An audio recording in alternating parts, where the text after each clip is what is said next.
up na. Wake up na, Lola. Love kita, Lola. Find me in the open. Siya nga pala yung nanay ko. Siya si Susan. Siya yung nanay ko na wala nang ibang inisip kundi yung kapakanan ko. Siya yung tipo ng nanay na kahit na may nararamdaman na, hindi pa rin sa akin sasabihin kasi nga ayaw niya na mamroblema ako. Siya yung tipo ng nanay na kahit anong gawin ko, laging nakasuporta sa akin. Bata pa lang ako, nahiwalay na siya sa aking ama dahil sa ilang mga dahilan.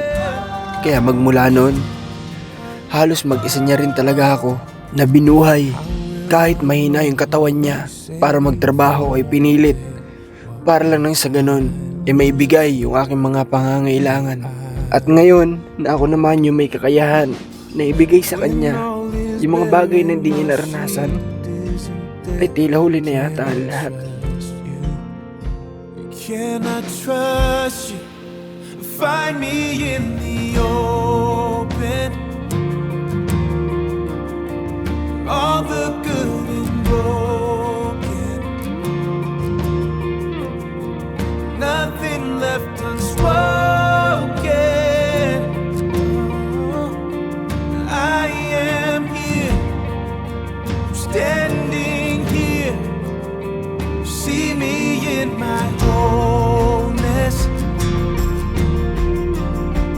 Healing is the closest. 'Cause this is where my hope is.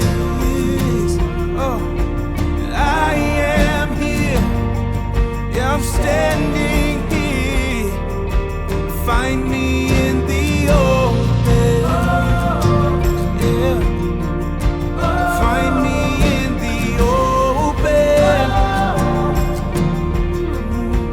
Find me in the open. Kaya't sana sa makakapanood nito, tandaan natin, wag nating kakalimutan na tawagan yung ating mga ina.